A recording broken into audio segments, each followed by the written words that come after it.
Yo, yo, yo, what's good, Spur in the building? Thank you for tuning in to another episode of Kueen Talk. For those of you that are new here, welcome. Make sure to hit that subscribe button, that like button, leave a comment. Let us know what you think of this episode.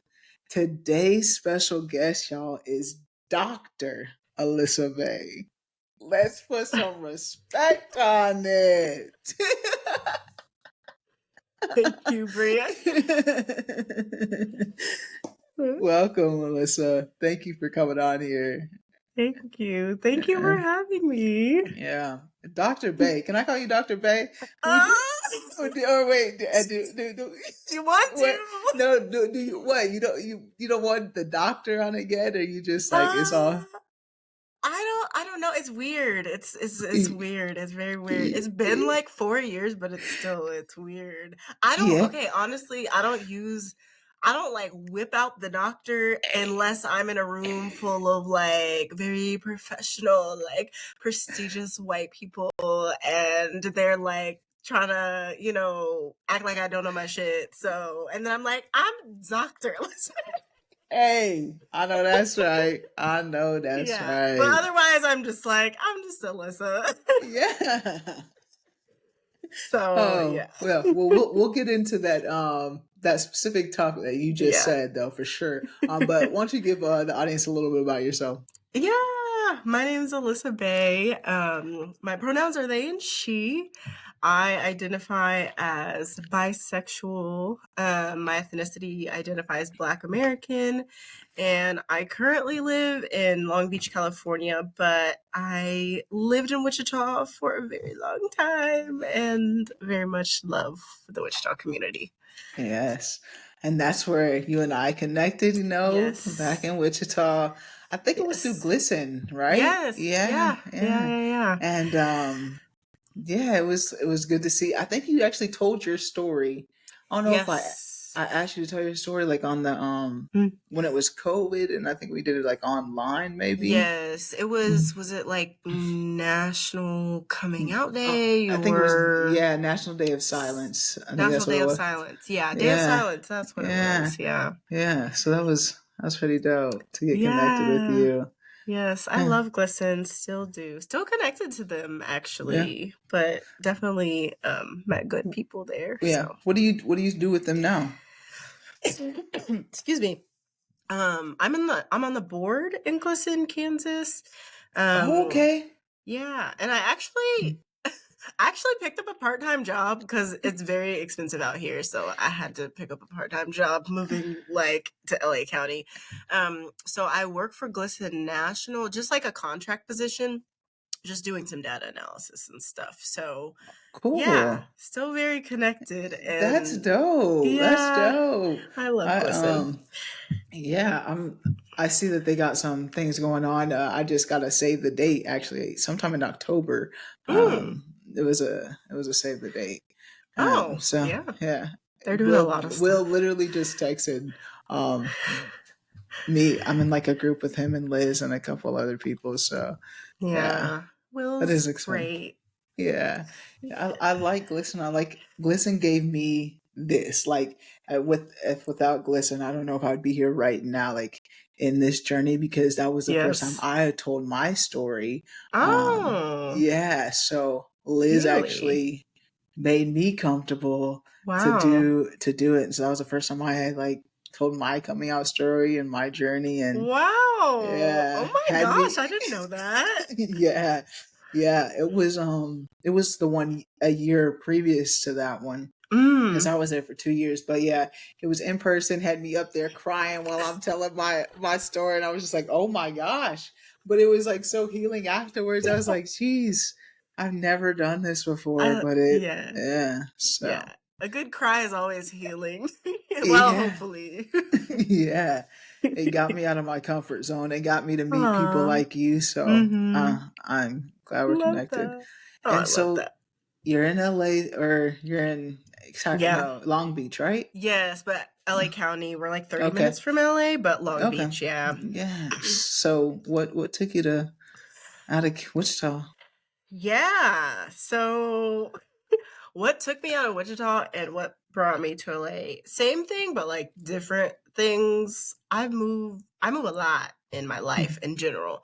But whenever I graduated, I went to Wichita State University, graduated in 2020, done with my education, formal education, and my partner went to OSU, Oklahoma State University. So we moved to OKC. We moved to Oklahoma City, and that was during COVID, so she didn't have to like commute or anything. She's a therapist at school to be a therapist. So the next year, we lived there for 1 year. The next year, she had to move to do her internship. So then we moved to Florida, Gainesville, Florida. Lived there for 1 year before she graduated and needed to find a postdoc. I stayed in Gainesville for the next year. She moved. She had a mentor actually from WSU as well that worked at a university out in, it's not in Long Beach, but it's close to Long Beach. It's University of California, Irvine. So she moved out there to do her 1 year postdoc while I stayed in Gainesville. And then, but she like likes the beach. So she's like, if I'm going to live in California, I'm going to live by the beach. So she moved to Long Beach and just did like the 1 hour commute every day. And then I work remotely. So I was like, wherever you end up, like whenever you get your big girl job, I'll go there. But I'm such a community person. Like I was so like, we would live somewhere 1 year, make good friends, and then have to move, live here 1 year. And then, so I was like, wherever you get your bigger job, and like, I'll be there, but I don't want to have to like keep moving. Yeah. So then I moved to Long Beach in November of this year or November of last year. And have been here since then. So yeah. Awesome. So you just been traveling around with her wherever, following her around like a little puppy. I don't mind though. I like living in different places. Like we live like literally like a block from the beach right now. Like we lived in OKC in Florida, like so many diverse places. And as much as I like love, having community and stuff like that, I just also like have enjoyed the diversity of places that we've lived. So it's been an adventure for sure. Yeah. When you've traveled these different places, what does the community of friends of yours look like? So it's different in different places. Do you mean look like in terms of identity wise? Yeah. Okay. I have had no issue making queer friends. Okay. That hasn't necessarily been intentional either. Yeah. So every time I move, I get on Bumble BFF, and that turned out really good in Oklahoma City. I have friends that I still talk to. Met one friend and then met another friend, and turns out we all like matched with each other. And one of the friends has like a partner, fiance, who's a woman, so they're both queer. And then like we all hang out, so we're like a little queer community, and still talk to them to this day. Good friends with them. In Florida, which I feel like people would think like, oh, like how do you find queer community in Florida? But it's not, especially in Gainesville. Gainesville's like a blue county. It's a college town. You throw a rock and you hit a gay person. It's really not that hard in Gainesville.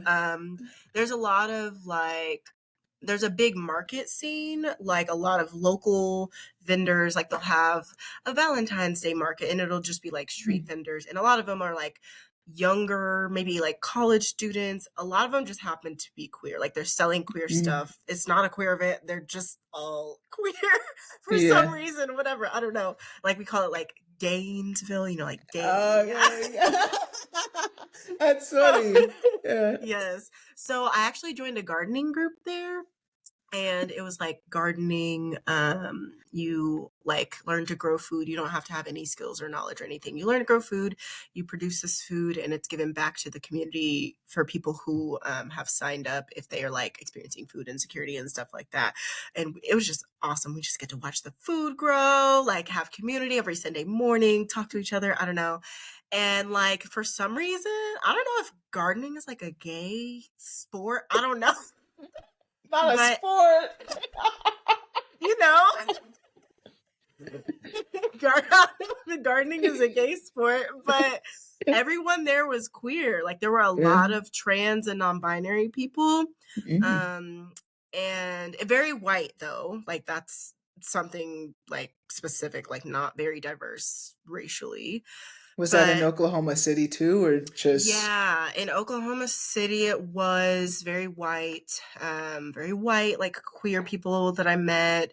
In Florida, a lot of white queer people that I met. Like I still have that friend group, and we still talk, and we're all in a group chat. And there's one person who's indigenous, like a person who's Jewish, like stuff like that, but not very like just ethnically diverse. Like everyone is like gender non-conforming and trans and very like a lot of queer diversity, but yeah, very white. So Long Beach is the first place I've ever lived in my life where it is very easy to find spaces that are queer, like BIPOC specifically. Like I went to a freaking only Black, only women, only queer karaoke night like a few months ago. Can you imagine?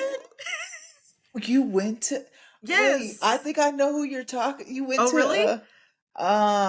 They do that, like they host this. This is like a thing. They have a podcast. Yes. Oh my gosh, you were in that space. That's dope. Yes. That is dope. Yes. And, but can you imagine in Wichita that it'd be like 2 people would come, like, but it was so fun, and I've missed some of their events lately because I've been out of town, but like, it was really healing. Like I was like they were up there singing like old like church songs and stuff, and I was like, this is crazy because in a white queer space you would never find like people who know like gospel songs like as a community, but then like in Black non-queer communities you would have that, but then it typically might be people who are religious where they like aren't accepting of queer people, and it was just like to have this all together, and it was only like women and non-binary people, like no men allowed. So it was super healing to be like, oh my God. I've never been in a space like that before. Ever. Where it's like all woman. Because like I've experienced WeHo though, like going down there and experiencing like that diversity. Like it's different, like you said, in Wichita, like I'm trying to get something like that in Wichita. You know what I mean? Like I'm trying to create it, but like as of right now, no, like you wouldn't, you don't see that. Not for lack of try. I know there's been efforts too, but I don't know. Yeah, but so is it good to see you don't see yourself leaving there, huh? No, not necessarily that I don't see myself leaving. It's very expensive to be here, and it's very expensive to be here. Like we have a tiny 1-bedroom apartment, and it's like I get parking tickets like every week. I'm used to being in Kansas where there's no parking tickets, there's no street cleaning, like there's a lot of city life stuff that I'm just not used to. But I think it's an experience. Like I think moving here, I've always looked at it as an experience. Like I want to do like everything while I'm alive. Like you got to try everything once kind of thing.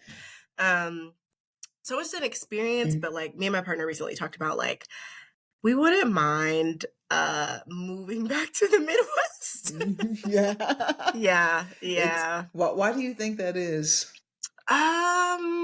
Even though you've like went to a space, you found like, and you've seen people that you connect with, that you identify with more than you ever have, why do you still feel Midwest?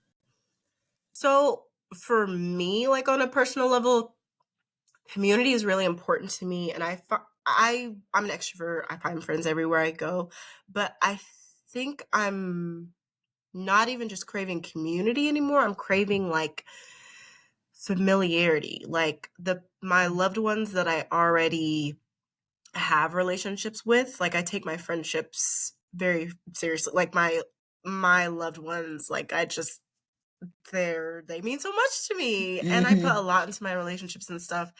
Um, so I think I'm like craving like familiarity of like being close to the community that I already have. Um, I think for my partner and I, just like in general, I think maybe more in a broader sense, just like familiarity. There's just a lot of stuff here that like we're just like I don't know, not used to. Like the driving is rough. In Wichita, there's no traffic. Again, the parking tickets, those suckers are like $70 a pop. In my ADHD brain, I'm like definitely like having ADHD tax right now with forgetting to move my car, stuff like that. Her work is like an hour away. She has to drive. Mm. Just different things. Like there are a lot of good things about living in the big city. Like I've never been able to walk to a grocery store before. There's now 2 grocery stores. I take my little basket and wheel my cart down and come away with like fresh fruits and vegetables. I've never been able to do that before. It's easy to access nature because like the beach is there, the mountains are there, a lot of good things, but maybe if someone had grown up here and like their community was here, like right now if we need someone to watch my dog, we have to like pay a place to do it, and then I'm nervous. I'm like, Yeah. that's my baby, someone versus like someone who has like their mom that can like house sit or just stuff like that, like have a Yeah. friend to come over to do XYZ. We just don't have that here, Yeah. so That makes sense. That makes sense. And you spoke about just like the connections and community here. Is your family back here in Wichita, or are they in Kansas City? So my family is everywhere. yeah. My family is everywhere. My family's always been everywhere. I mean, I have a grandma that lives in Oklahoma. My mom lives in Atlanta, but she's also lived in Texas, and we grew up in Indiana. Aunt lives in New York, Ohio. Like my family is not centrally located. My partner's family is in Wichita, Okay. but it's not even necessarily like biological family.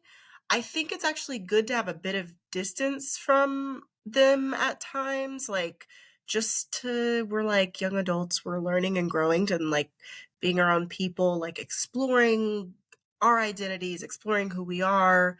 I think it's good to have a little bit of a distance, but for chosen family, I think that's where like the familiarity, like it'd be nice to have like like friends and Hmm. stuff like that. So Yeah.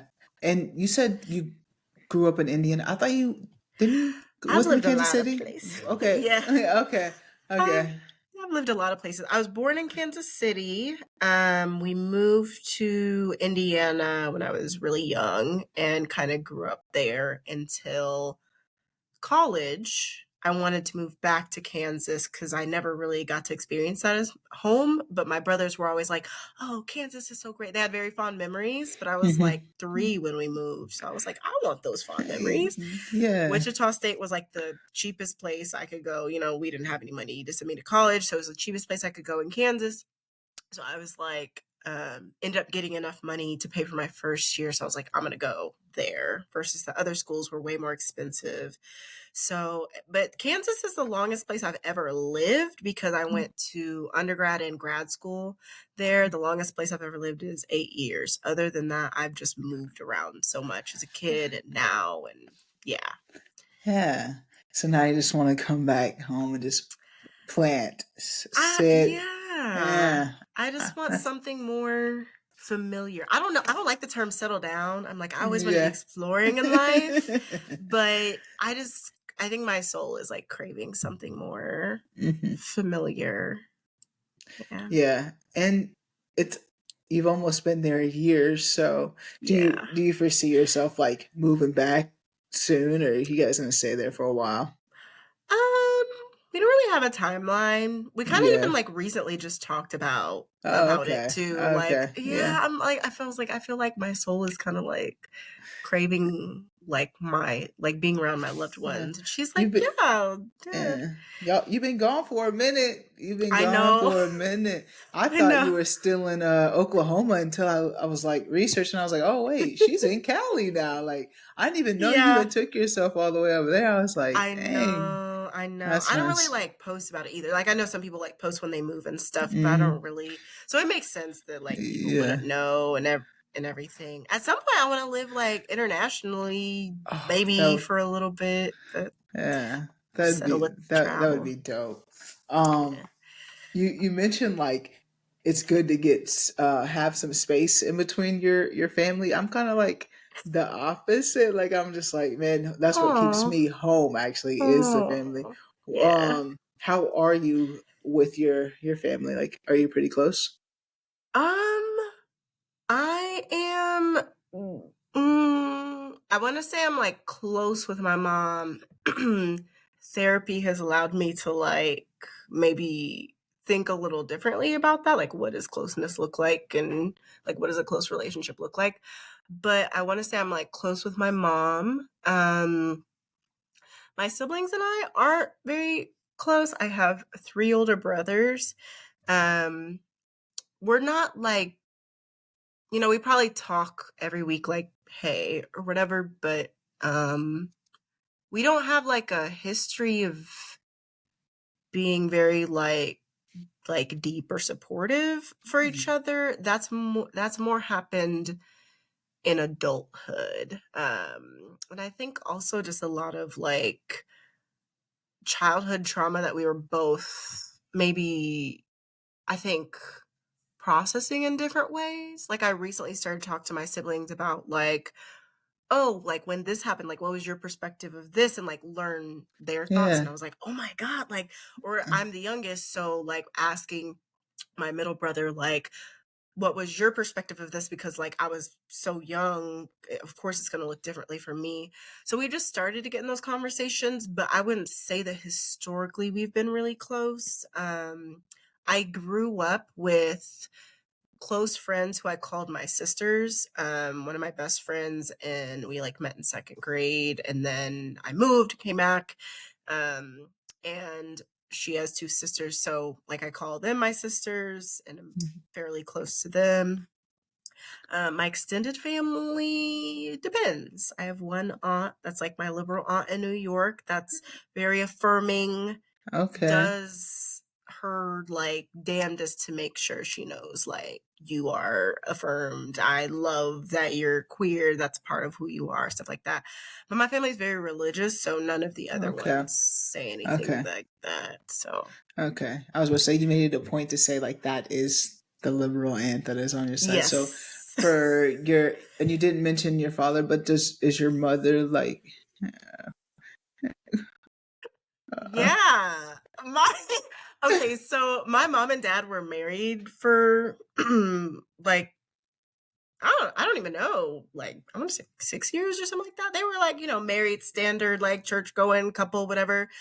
And then my dad was like, I'm gonna join a cult. And so he's still in that cult. I have like access to talk to him, but I don't know. He's just very into the cult, and I don't it's like odd to me. So I'm like, I okay. don't really want to like have a relationship with you because yeah, but he exists, he's there, like I have his Okay. number, he reaches out, but That's so it's okay. My oh my god, my mind.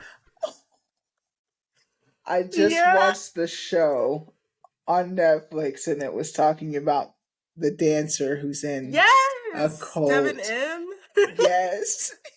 I love cult documentaries. I am a cult girly, like for real. Well, I'm I could It makes probably sense, right? yes. I Oh my love god. cold documentaries. Yeah. Yeah. Yeah. Okay. So, all right, but you still have access to him like if you wanted to talk to him If I yeah. wanted to, I think he probably wants to talk to me more than I want to talk to him. Because I was also Mhm. really young when he decided he was going to go in the cult. I think it was like 2. And part of the process Oh, is you have to leave like everything behind. Either your family has to join you in it, or you like have to leave everything behind. And so your mom he said, "I'm not joining a cult." yeah, no, literally. So he was like, I have to leave like our family to go save the world, is what he said. And so he like took a step back. But then also, like, my mom got a little freaked out because he like came over one day and he was like, I want us all to go to heaven together. And my mom was like, I'm leaving immediately. That's why that's why we moved. I know.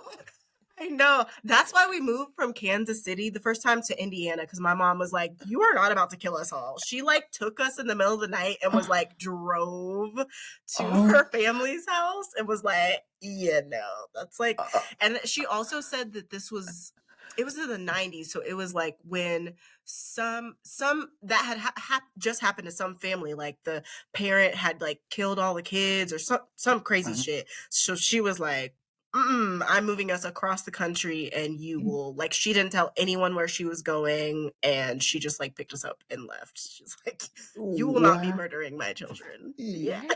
Oh my gosh. That's a story. I know. I know. Oh my Yeah. gosh. You hear about it all the time, but just like I like on TV, but never like heard Yeah. someone connected to you, like, and Yeah. your dad's like Yeah. still a part of it and stuff. Yes, he is. He's out there thriving in the delusions of the cult. He's very much like, I don't know. He's in it. So Yeah. So does he know anything about you? Like you have a partner and stuff like that, or okay, so we were in Kansas City actually one time for my partner's birthday, and my aunt on that side had died. I don't know any of his family except for there's one cousin that reaches out to me, and he was like, I'm in town for my mom's funeral. Your dad is also here if you want to see him. Like I hadn't talked to him in like, years or whatever. And my partner was with me because we were in Kansas City for her birthday. And Kansas City is like where my family, like, that's where my parents met. That's where we were all born. And the cult that he's in is Kansas City is like a hub. Excuse me, it was a hub, like I think in the 90s. So it makes sense that he was there. And so then I met him. He met my partner too. My partner is a woman. I'm not sure if I said that. But the thing is that the cult is it's very pro-black, but it's also anti-non-black. wait, So what? yeah, so they're very, very pro-black. But like also white people are very much an issue, and I think like non-black people are an issue. I'm not too sure on all the details, but it's very pro-black. So I'm not sure So if a like, majority of the people in this cult are black. yeah, I don't think any non-black people are I don't think you can be in it if you're not black. Yeah. Um, so I'm not sure if when he met her, it was more of an issue that like we're gay or that she's non-black. My partner is Filipino and white. Okay. So, but you would look at her, honestly, in Wichita, people usually ask if she's Mexican because there's a, large Vietnamese and Mexican population there. So, but you look at her and you probably wouldn't guess that she's half white. So my guess is that he wouldn't have guessed that she was half white, but she's some kind of like POC. That's probably what you would guess. Mm-hmm. So I'm not sure what was more of the issue. Is like, okay, my daughter's dating a woman, um, or that she's not black. But I don't know. Yeah. In these Yeah. documentaries, I don't usually see black people. So for it to Yeah. be, Uh-huh. uh, All I'm black shook. cult. Yeah. So it's the United Nation of Islam, not to be confused with the Nation of Islam. Like the Nation of Islam, I think is like a legit like religion and stuff, but they broke off, and the United Nation of Islam stands alone, and they're like, we're very into child trafficking and like abuse and all that stuff, and we're gonna break off with this religion. So now they do all the culty stuff that they do. But I think the other religion, I don't want people like confuse it with that. So yeah, they broke off from being like from a larger like Black group. And yeah, there's an episode of it on, oh my gosh, what's that show? The woman from King of Queens who was in the what's that cult with all the like sea stuff? The I think. scientific Yeah, Scientology. Scientologist. The woman who hosts it, she was in King of Queens. She was like the wife in King of Queens, and she was in Scientology. I don't remember her name, but she has like a series, and UNOI, or United Nation of Islam, there's one episode. You should definitely watch it. I'm definitely watching it. I'm In that watching it tonight. Yes, that episode is actually when I realized what it was, because my mom had always, like, we grew up and my mom was like, yeah, your dad is like, you know, in this like this organization, and it just doesn't seem safe. Like, she tried to like be very careful about how she described it, but then I saw it on there and they were like, yeah, this is a cult. They are like involved in child trafficking. Like, they don't believe in like Western medicine, and they just be letting kids die and like stuff like that. And I'm just like, oh my God, this is what my dad said. I was like, she wasn't playing. She would describe it as like, it's culty, but she never said like, this is a legit cult, like this is dangerous. So I was like, oh my God. Yeah, that's wild. Yeah. I'll definitely have you text me that information for sure. Yes, I definitely I am definitely about to watch this, especially because I know somebody who knows somebody that's in there. Like, yeah, that's wild. Like, how have you like navigated it? Like how do you cross? Like, you watch a whole bunch of cult shows now. Like, so like obviously like. I was into cult shows before I knew that he was in like a legit cult. I just think that anything like, I want to say counterculture. I don't know if I would describe cults as like counterculture, but anyway, I think anything like counterculture is interesting. Like, I used to watch a lot of Taboo as a kid and stuff like that. Very thin line between a cult girly and a murder mystery girly. I'm not a murder mystery. Not a murder mystery, but give me like cult or, you know, stuff like that. I've just always watched those, but I never really had like a relationship with him because he joined this and decided to do this when I was like 2. So I just never established like a relationship with him where it's like, this is my parent. Oh, he's like leaving us. But like my brothers did, you know, one of my brothers was like 7 when he left, and he has very like, he has memory. He's like, I remember when dad like started to like get weird and like say stuff that was like, you know, like scary, you know. So I think I was a little bit too young. I just don't, and I know a lot of people are like I've questioned myself my whole life, like maybe I have daddy issues, like maybe it's deep seated or something, it's just unconscious or whatever, but like I've been to so much like therapy for it and been like, maybe something is going on, and I just don't think it's there. Like I just think like I just grew up with my mom, the community around me, and that was what that, I don't know, that was my normal. Those were my people. Right, yeah. So especially it happened, like you said, it happened so young, so that that's all you knew. So yeah, that makes sense. So how was that relationship with your mom growing up? What that look like? So like I think that like my therapist said something to me one day about like people usually think they have like issues from the parent who like abandoned them, but it's usually they have a lot of like trauma and hurt and issues with the parent who stayed and was under resourced trying to like fix everything and make it better and stuff like that. So that was good. You got a good therapist. Yes, I love them so much.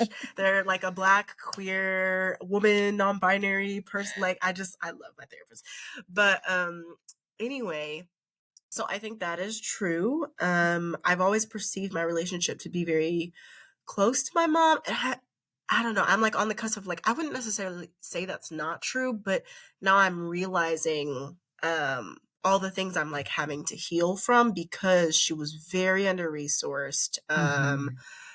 And also like I have religious trauma, but like I like my mom was also raised with a lot of harmful like religious beliefs too. And Mhm. so just I don't know, she just of course did her best, but I also like I don't want that phrase to like justify things. But I would say we're like close, but like working through like hurt and trauma. Like there are Mhm. active conversations I still have to have with my mom about like this is the way that this was harmful or, I this is what I need to like heal and grow. Yeah. Those are still happening. Well, that's good that you're first in therapy to be able to bring those Yes. conversations to your Love mom and like have therapy. the because those conversations are tough, you know, Mhm. and parents they're not always receptive of that. Like, can Yes. be very what's the word? Just defensive about things. Yes. With it's all I try my best. Yep. Uh how has that navigated for you? Like, do you feel like um you guys have grown since doing that? Yes. Depends on the area, depends on the conversation. Um, Particularly with like queer things. Um, yeah, my mom was not great when I told her. But she has done a lot of growing since then. A lot of growing. Like she's like starting to ask me about like what pronouns to use for like she's like, "Okay, so if this person doesn't identify or if I don't know this person's gender, like what pronouns would I like stuff like that." Yeah, I'm just like, that's nice. Yeah. yes. I do so our issue with the queer thing is purely religious. My family Mm, is religious, will always be religious. That's fine. They're Christian.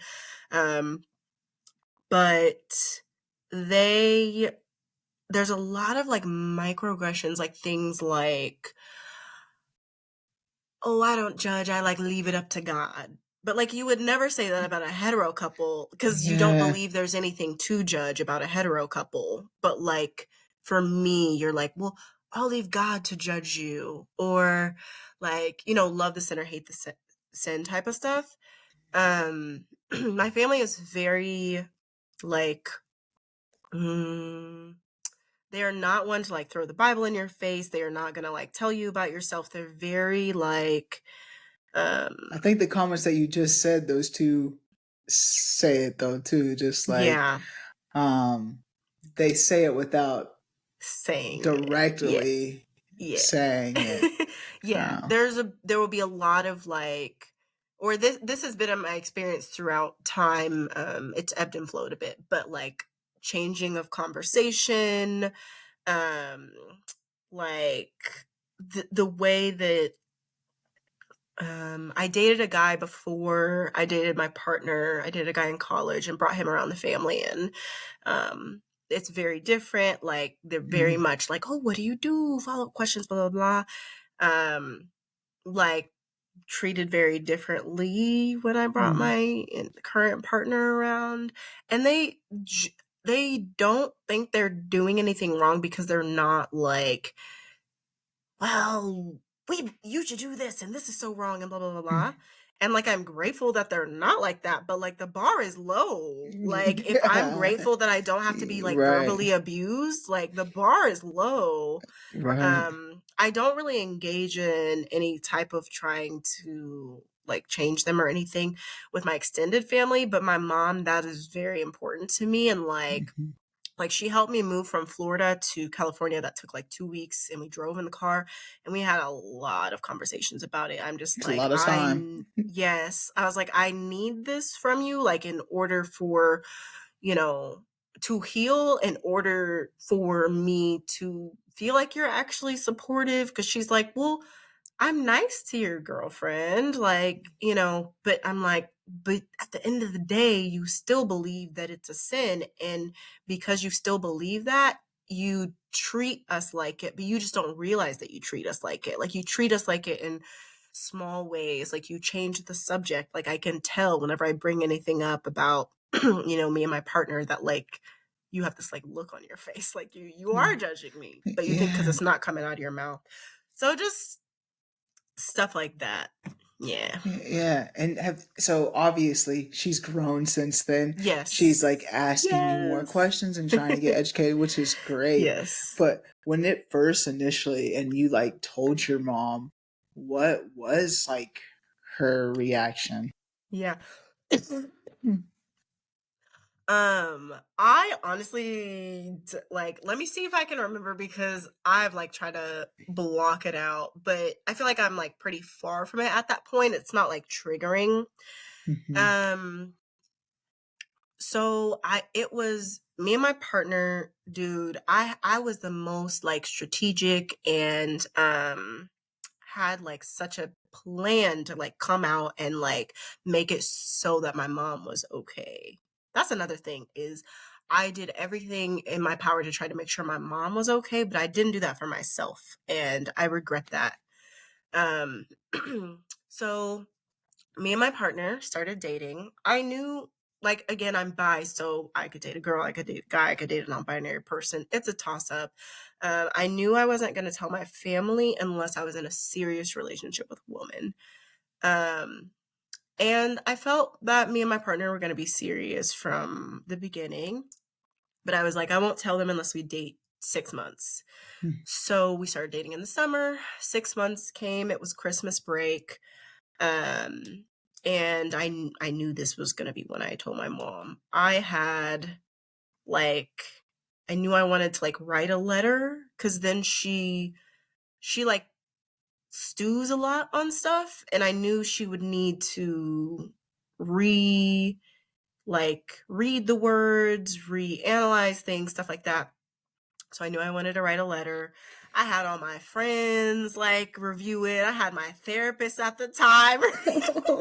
Like, my therapist, like, called it like a peer reviewed coming out. I was like, that's exactly what this is. Like, I've been Yeah. like, okay, do you think I should say this word or this word? How should I phrase this?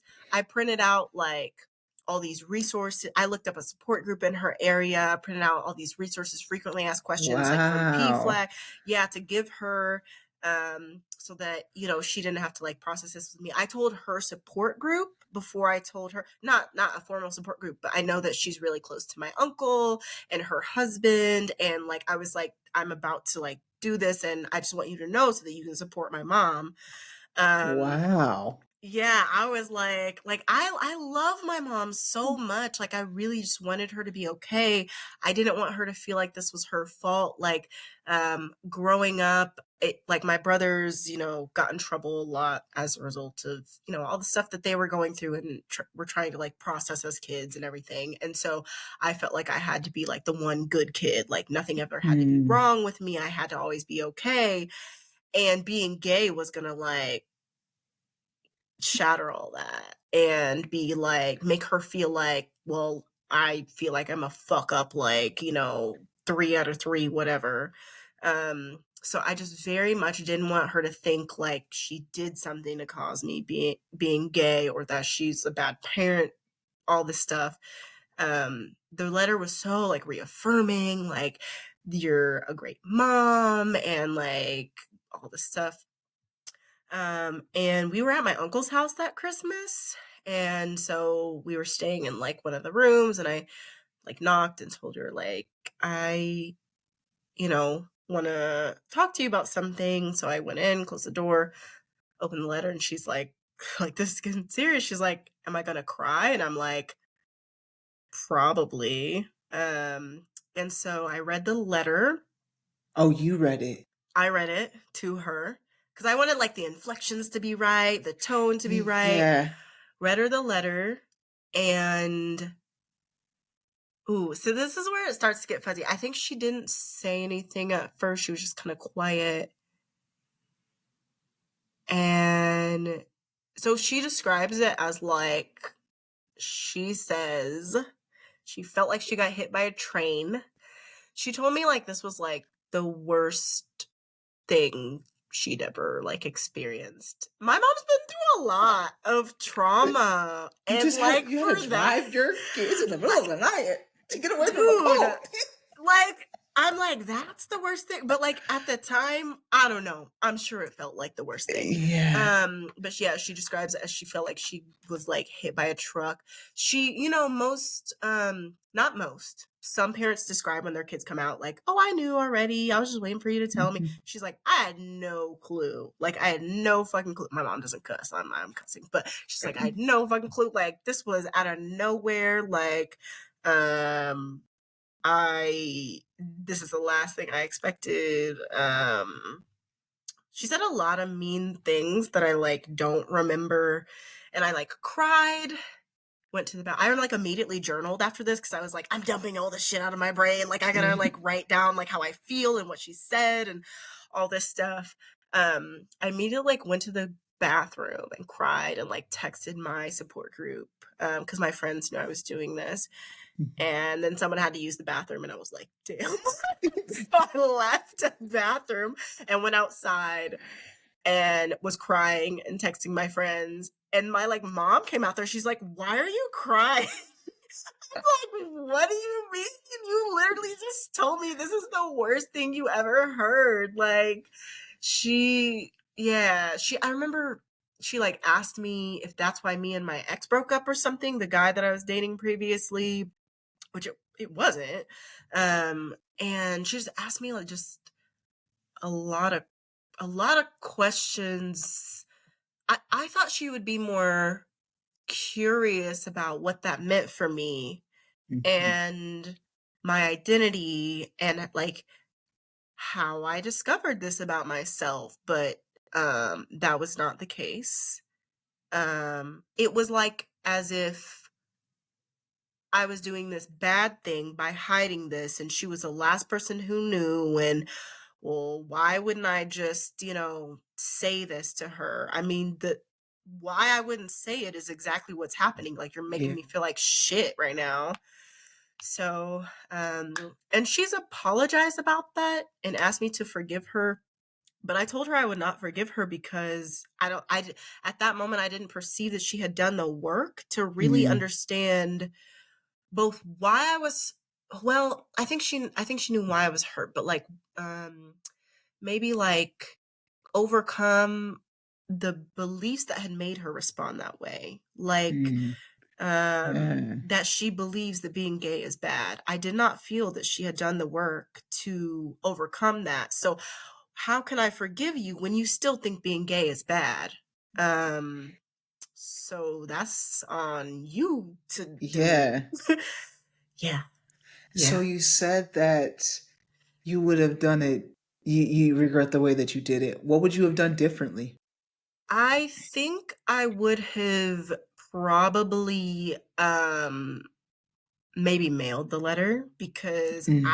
I regret her first processing experience to be with me. That was very hurtful. Mm. Like whatever she was feeling, the initial things that came to her mind just got like vomited out at me, and like you're talking about me. Like I wish that would have been done with a different support person. Yeah. Yeah, I think I that's I have like I feel like you went above and beyond to I give tried. resources and a support group. Like you literally laid it all out there. Like Yes. that's a lot to do. Like, Yeah. and I know like in this process, we do always like think about whoever we care about most, who how they're gonna feel. But you took it to another level. Like you like definitely just like made sure everything was in line so Yeah. I they had the tried. resources. Yeah. Yeah. I love her. Like I wanted Yeah. her to be okay. So much so that I put her being okay over myself being okay. And then we ended up both not being okay. So Hmm. Yeah. so yeah. And then How did you oh, get through it? um I don't know that I am like through it. It's Mhm. still, that's like the one thing, if you ask any of my best friends, like that's the one thing that can like make me cry at any time, is being like, I'm not sure if I'll ever like fully get the support of my mom to where she's like, I don't think being gay is bad. She's very nice. She's nice. She's, her and my partner are very alike. I could leave them in a room alone, but like, I don't know that I'm like through it. Mhm. So I think it's just gotten like I know how to like deal with it better. I did a Mhm. lot of actually, you know what? I did a lot of trying to like change her and say things and like do things. Um and then I actually in California joined this support group, this therapy support group that was for, this is also very specific, queer people of color. I think queer people of color who are trying to set boundaries with their families. Very Oh, specific. yeah. And I joined it because I was like, I need to maybe accept the idea that my mom will never support me in the way that I need. And I need to learn what I can do to be okay about that, because it's been 7 years since I've been with my partner. So she's had 6.5 years. And like, she has made a lot of progress, but that core belief that like Mhm. being gay is not okay, I'm not sure she will ever get over that. Right. Even though like I've tried to do like my whole family is black, right? So I try to do a lot of comparing to like, okay, what if a white person was like, I'll be friends with you, but I think being black is inherently bad, like stuff like that. I try to Yeah. do a lot of like analogies and stuff like that, but it just doesn't, I don't know, it just doesn't seep through. So recently, and I'm still like in the process of this, being trying to come to the conclusion of like, if my mom never supports me in the way that I need, how can I support me in the way that I need? Like, what can I do Mhm. about that? So, Yeah, and I was gonna ask you like if it were the case and would you be okay, but you're going to a very specific support group yeah, to set those yeah, boundaries. yeah. And I think boundaries are good though. Like, Yes. um, I think from my understanding of your story, like you have thought about everybody else um before yourself. So it's like time to think about Dr. Yeah. Bay. Time to think about myself. That's very true. I need the Mhm. people pleaser in me to die a slow death because Yeah, I have to like truly care for myself. definitely have to. I wanted to go back to the code switching though. Ooh, Um, I feel like we got to bring that back up just because. yeah, Um, yeah. So you said earlier on in the podcast that you don't identify as yourself as you should, the Dr. Bay that you are, Dr. yeah, Alissa Bay, only in the settings of white people that you feel like you have to. hmm Um, can you just like just why do you yeah, feel like that is? yeah. Mm, like maybe like the base of it too. I've never really. I think it's great that like I got my PhD and stuff, but that's not like a huge, like one of my best friends, there was like these questions we were asking each other, and one was like, what's your proudest accomplishment? And she's like, I know that most people would say that you might think that yours is like getting your PhD, but like I know that's not, because I know you. Like it's just, I don't know, it's just not me. Like I'm very privileged to have done that. I'm very happy I did that. It took a lot of hard work, blah blah blah. um but I also like, just I don't know, I like learning. I had a lot of access to resources, a lot of access to like equity resources. I it's I don't know, it's such an inequitable system. It like could have been anyone. I'm not saying that I didn't work hard or whatever, but I just it's an accomplishment, but I don't know. Girl, you better pat yourself on No, the back. seriously though. No, Hey, seriously though. Like I had a lot of like privilege that other people didn't have. That doesn't mean I didn't work hard. I did. right, Like grad yeah, school is traumatizing for yeah. real.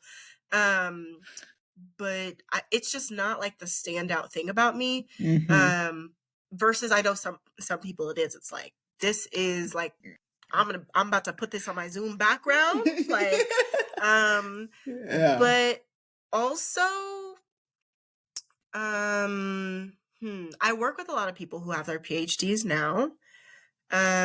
So it's like I don't know, we just don't like refer to each other like that. Okay. But like for example, like I'm a researcher. I did these interviews with like folks who were in hospitals. Like they weren't doctors, but they were like they like work with doctors often, and all of them are white. So I was like, this is a case where I would introduce myself as like Dr. Bey. Also, it's kind of in our training, like in community psychology, which is what I got my PhD in. It's like we're trained to like work with communities and in a lot of those settings. Like if you come in introducing yourself as Dr. So and so, they're gonna be like, no, Yeah, okay. no, we Yeah. do not relate to you at all. Mm-hmm. So I think it's like a mix of things, Mm-hmm. but I also do feel a lot of not imposter syndrome. It's the thing whenever it's like you feel like you have to stereotype threat. It's like where you feel like you have to do better because you're a certain minority, and then you like get like anxious and like end up doing worse and like stuff Yes. like that. Oh my Um gosh. in either like white settings or all male settings or whatever it is. So that may have to do with also like why I use it. But then also I just feel like their microaggressions be flying, like Yeah. for real. And sometimes I just feel like I have to like whip out my credentials. Yeah. Yeah. So like there's assumption that I like might not know something or like over Yeah. explanation of things, and I'm like, buddy, Yeah. I'm a new career professional. Like I've been in the field for less than 5 years, but like I know my shit. Like, come on. I don't know. Yeah. I Mix of things. yeah. It's all of what you mentioned, Mm, but I think like like you mentioned something that I even do. It's just like overcompensating things of just like making sure I'm not the black person you think I am. yeah, Um yeah, and yes. so and I've like Yep. I've been trying to do better at that of just like just Mm, being myself. I don't have to like hold my receipt like clearly so you can see like out the door so you don't think that I freaking sold this stuff. Like I'm yeah. gonna put this in my pocket. Like if you ask me about it, like okay, but like there's just like certain little things that I do to make sure people know like okay, I'm not Yes. I'm not Yes. I feel that. I'm very conscious of being perceived as like the angry black woman or not as knowledgeable. Usually I'm in like sweatpants and like a t-shirt. Like I'm not like in like a suit or some shit, you know? Like I just um one of my friends who recently passed away, she had like chronic illness, and she talked about the chronic illness she had was considered like a black disease, like a sickle cell. And so she talked about the way she was dressed when she came into the doctor's office, that would it was so clear, like determined like how she was treated. Or when she said I'm Dr. Mays, like it was a whole different thing, because Mhm. doctors are used to dealing with black patients who, usually aren't like popping out PhDs and stuff like that. But she had to like state like, oh, I'm in school to get my PhD. And they like it's great. The quality of like treatment would be Mhm. different. And that is scary. Like that is scary. So I just feel like sometimes it's in my head, but sometimes it's like not. Mhm. And even to the most well-meaning people, like sometimes Yeah. it's there. Yeah. No, I hear you though. Mm-hmm. Congratulations on that though. Like it is a big accomplishment. Um and Yeah. it does take a lot of work, so you definitely earned that. So kudos to you. Yes. Yes, yes. Now you Thank you. and now you're able to work from home. Like you're able to remotely work, travel wherever you want to do, and Yes, actually. so Yes. Yes. hey, let's Yes. go, let's go. Yeah, Oh thank you. yeah, and like it's so dope to like have that freedom too, to just to Mm, be able to do that. Like I would mhm. love to just be able to go where I want, pick up and go as long as I got a laptop. Yes, it's an absolute privilege, especially now because I think so many places are trying to go back in person. It's a huge privilege. I'm Mhm. really like happy to be here, and I don't ever want to work in person. Yeah, I mean, you So, got your degree in 2020, so it's like yes. right when the pandemic, so Yep. it was remote. You started remote, Yep. so Yep. yeah, Yep. yeah, you figured it out though, and you've navigated and Yeah. transitioned. So Yeah. doing well for yourself. Yeah, thank you, Bria. You're great. Is there anything like a part of your story that I missed that you want to dive into? I don't I don't not anything that I can think of. Right? Yeah. That's a good sign. That's good for me. That means okay. I've hit a lot of points. Yeah. Um, I uh, I wanted to ask you though, just like being a bisexual, Mm. and navigating that. Do you feel like when you go to some spaces too, you hear things like about like the queer community that they don't think um Mm. you're a part of, so like they say things or whatnot? Um, you know what?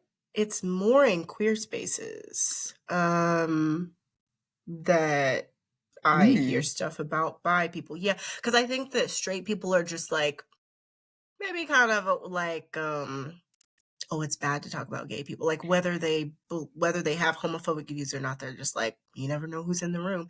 And I don't really in professional spaces say much about having a partner, even though my work has been really great about it. And I usually try to clock the space I'm in to mention whether it's safe, like, oh, I have a partner. And people are usually like, oh, she gay. But it's not uncommon. So I think also maybe that might keep like more hetero spaces, like people in hetero spaces, like in check, like, okay, we're not going to talk about the gays here. But in queer communities, sometimes I go to this party called Girls in Wonderland in Florida every year, and it's a huge sapphic party. It's like a pool party, night parties, just like 4 days of just partying, dancing, whatever. And I don't know if it's just Florida, because people come from all over the country. I don't know if it's just that space. I don't know. But they like don't think that anyone there is like bisexual. So like every time I saw someone wearing the bi flag, I'd be like, oh my gosh, I'm bi too. And they're like, I thought I was the only one here. I had a huge bi flag on my door and someone was like, what is that flag? And I'm like, I feel like this isn't very uncommon flag. Like, and maybe that depends on where you're from too, right? If you're from Mhm. a rural part or like some place where like you just don't see that, maybe I'm being a little too quick to judge.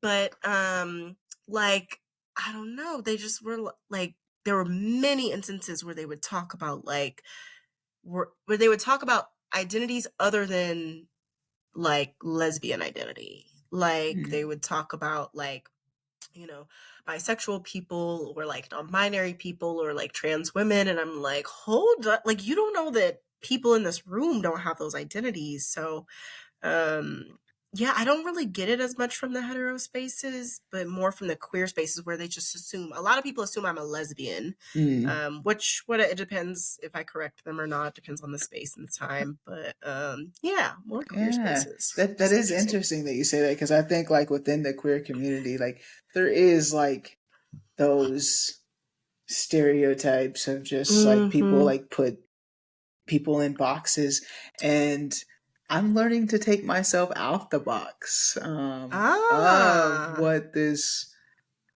lesbian stud is supposed to be, right? Like this masculine, always presenting like try me if you want to Yes. type. Like Yes. no, like I got this femininity in me that I like to express a lot more now that Yeah.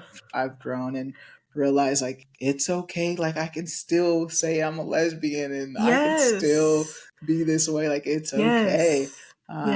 So Yes. I'm I learning love that that. myself for Yeah, sure. I love that. I think in California it's a bit different too. I don't think I've experienced that here because people like go hard. Like I've met people with pronouns I've never heard of here. I have met people with identities I've never heard of here.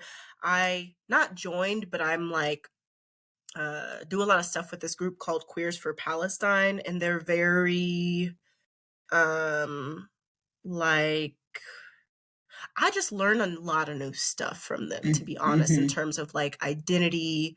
A lot of people have identities that I'm just like, I've never even come across this before. And it's just like a learning experience and stuff. So they go hard for like they're not about Yeah. to like bisexual is the like least of their work. They're like, we want to make Yes. sure you get like these pronouns right or like this thing right or whatever that is new to me. So they're teaching me a lot Yeah. of stuff. But Yeah. This podcast has like taught me a lot of stuff too. Just like yeah.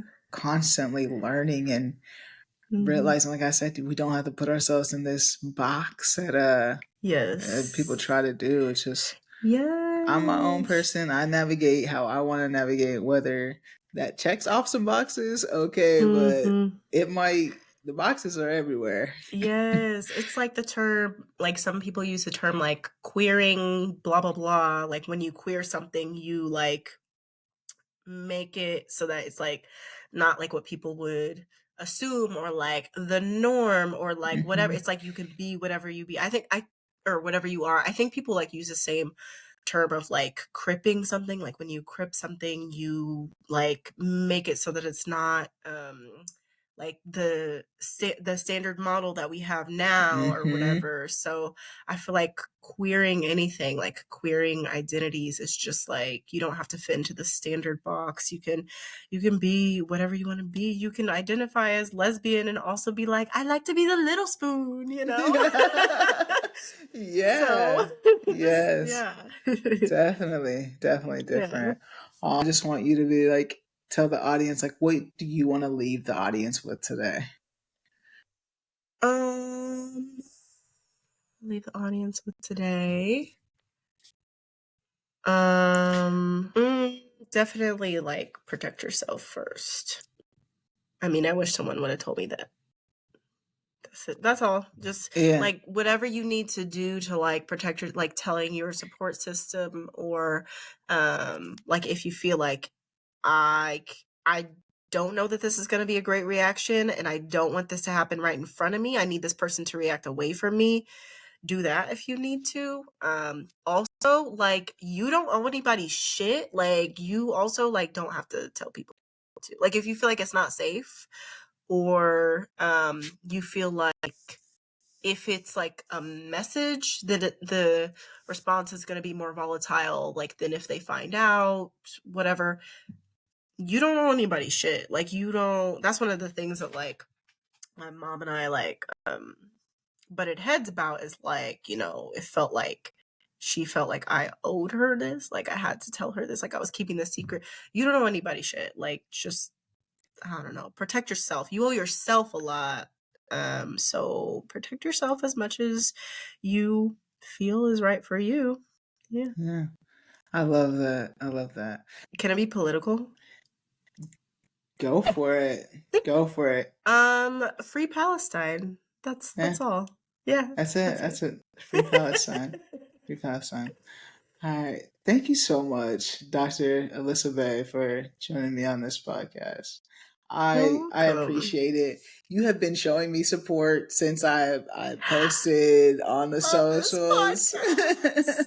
I love it so much. I haven't been as good as watching like lately, but I'm just like I watch every episode. I try to like them and like Yeah, comment whether stuff. like you like all the stuff I put on the socials and stuff like that. I So try. yeah, that's showing support too. So like even just liking this stuff, yes, if you like it, it gets pushed more. So like you're helping without Yeah. even like knowing. So like Yes. it's all the Yes. support definitely matters. So like you've been Yes. there you were like one of the first people to support me. So I just really Oh. appreciate that. Um and taking the time out of your day to come and tell your story. And it was a unique one. I ain't gonna lie. I like Didn't think you were gonna come in here talking about cults, did you, Bria? no. No, no. So it's like, man, that's. I need you to text me that so that I can definitely watch that show. Yes. And Yes. yeah, like it's unique. Like this was about all these different unique stories. Like Queen Mm-hmm. Talk, that's what it's for, and hopefully people watch this Mm-hmm. relate, and can get educated on some things. And yeah, if a Yes. parent's watching this that is having a child come out to them, the reaction Mm-hmm. is going to be different, hopefully, after seeing this. And that's the goal. That's the Yeah. goal. Wait. Yeah. But thank you Yeah. so much. Thank you. Yeah. Tremendously. I appreciate you so much. Thank And you for doing this. I know this is a lot of work. I'm so glad that you do the labor to do this. This is so needed.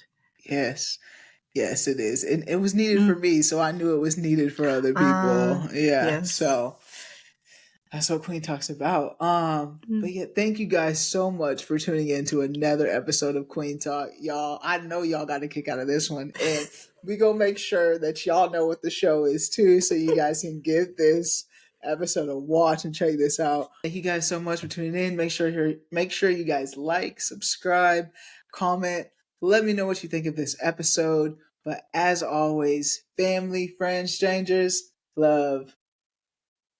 Be nice.